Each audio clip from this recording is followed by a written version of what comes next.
আমি জানি না এই ভিডিওটা ছাড়ার পর আমার পেজ থাকবে কিনা, আমার চ্যানেল থাকবে কিনা, আমি জানি না। তবে এইটুকু আমার দেশ নিয়ে, হায়রে আমার বাংলাদেশ, আমার বাংলাদেশ। আমি গর্ব করতাম আমি একজন বাংলাদেশী, আমি একজন বাঙালি। যুদ্ধ করে 9 মাস যুদ্ধ করে 30 লক্ষ মা বোনের ইজ্জতের বিনিময়ে এই দেশ স্বাধীন করা। আর সেই দেশের অবস্থা আজকে এমন বানাই ফেলছে, সেই দেশ নিয়ে এখন আফসোস হয়, শুধু আফসোস। সেই দেশ নিয়ে আর গর্ব করতে পারিনি। আগে বলতাম আমি একজন বাংলাদেশী, আমি একজন বাংলাদেশী, আর এখন বলি হাই রে আমি বাংলাদেশী। এই বাংলাদেশকে নরক বানায় ফেলছে, জাহান্নাম বানিয়ে ফেলছে বাংলাদেশকে। বাংলাদেশের ছাত্ররা, বাংলাদেশের সাধারণ মানুষ আজকে পাখির মতন, পাখি তো তাও সুন্দরভাবে গাছের থেকে ইয়ে করে মরে, গাছের গাছের ডালের থেকে মরে। আর ছাত্ররা নিজে বুক চিতি দেয়, সেই বুকে গুলি করে, রাস্তার কুত্তার মতন মারে। একজনকে আর একজন টাইনি নিয়ে যাইতে পারে না, যে টাইনি নিতে আসে তাকে মারে। মানুষের জানমালের কোনো মূল্য নাই, মানুষের কোনো মূল্য নাই এই দেশে। কোথাও কোনো মানুষের কোনো জীবনের নিশ্চয়তা নাই, কথা বলার অধিকার নাই, কথা বলার সুযোগ নাই। এই কথার জন্য 1952 সালে ভাষা আন্দোলন হয়েছিল, শুধু মন খুলি কথা বলবো দেখে। আর সেই কথা বলতে পারিনি। একটা ন্যায্য কথা বলতে গেলে, যৌক্তিক আন্দোলন করতে গেলে গুলি করে পাখির মতো মারে। অমানুষের বাচ্চারা পাখির মতো মারে গুলি করে। এরা মানুষ, এরা মানুষ না। এদের বিরুদ্ধে রুখে দাঁড়াতে, এদের সাথে কোনো আপোষ নাই, এদের সাথে কোনো কোনো আপোষ হবে না। শুধু আমাদের যেসব ছাত্র ভাইদের তাজা প্রাণ দিছে, এই তাজা প্রাণের বিচার, যোগ্য যথাযোগ্য বিচারের দরকার, যথাযোগ্য বিচার চাই আমরা। আফসোস শুধু একটাই, আমি আজকে দেশে নাই। আমি যদি আজকে দেশে থাকতাম, অবশ্যই আমার ছাত্র ভাইদের সাথে আমি সংগ্রামে যাইতে পারতাম। অবশ্যই আমার ছাত্র ভাইদের সাথে আমি সংগ্রামে যাইতে পারতাম, আমি সংগ্রামে যাইতাম। কিন্তু আমি বসে নাই। আমি এখান থেকে যতটুকু পারছি প্রতিবাদ করছি। আমি আরো আমার বিদেশি ভাইদেরকে, যারা প্রবাসে আছে, প্রবাসী ভাইদেরকে আমি আরো আমার অন্তরস্থল থেকে আকুতি করি, আমি হাত জোর করি, ভাই আমার দেশকে বাঁচান, ভাই আপনার দেশকে বাঁচান।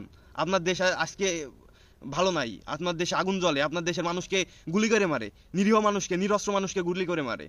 দেশকে বাঁচান ভাই, দেশকে বাঁচাইতে হবে, দেশের সাথে থাকতে হবে, দেশের মানুষের পাশে থাকতে হবে। দেশ থেকে স্বৈরাচারী, দেশ থেকে অপরাধী, দেশ থেকে চোর সব দূর করতে হবে। আমাদের দেশ আমাদের পরিষ্কার রাখার দায়িত্ব আমাদের। আমাদের দেশে চোর বাটপার থাকবে না। আমি কোনো রাজনৈতিক বিষয়ে কথা বলছি না, আমি কোনো রাজনৈতিক বিষয়ে কথা বলতেও আসি নাই।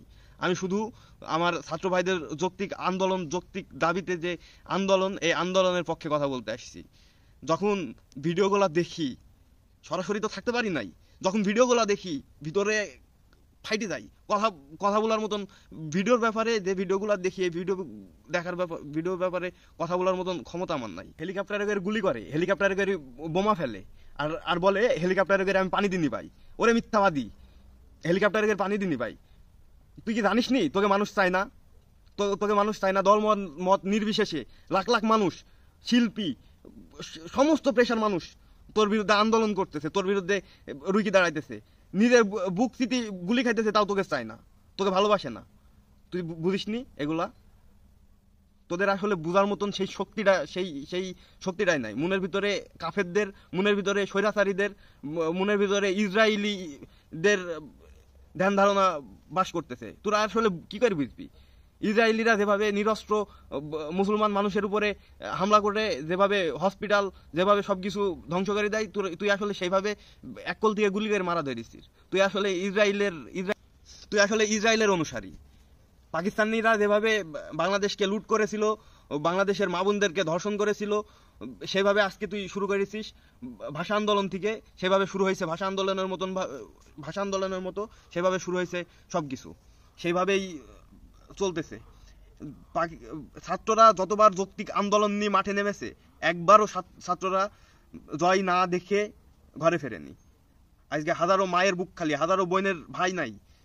আজকে এই যে ভিতরে যে ক্ষোভ, যেই রাগটা তৈরি হয়েছে, যা তৈরি হয়েছে, তোকে 7বার গুলি করে মারলে, 7বার ফাঁসি দিলেও এই রাগের মিটবে না। এই যে গুলি করেছিস, তোকে বলছি, খানকিস চাইলি তোর তোর লজ্জা হওয়া উচিত। তোর তো লজ্জা নাই, তোদের ঘৃণা নাই। তোদের ঘৃণা থাকলে এতদিন দেশ ছাড়ি পালাইতিক, এতদিন নিজেকে গুলি করে মারতিক, নিজে ফাঁসি দিয়ে মরতিক।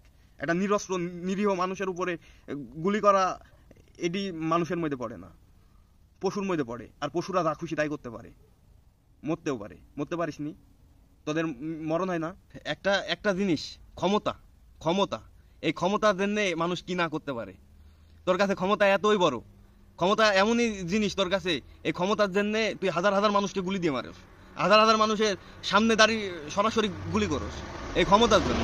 তোর কাছে ক্ষমতা এই এতই এতই বড় জিনিস। আসলে তুই জানিস কতটা পাপ করেছিস জীবনে, কতটা নিরীহ মানুষ, আলে মুলামা, কত কত মানুষকে একবারে বিনা দোষে শাস্তি দিছিস, বিনা দোষে গুম করে দিছিস, গুলি করে মারিছিস, ফাঁসি দিছিস।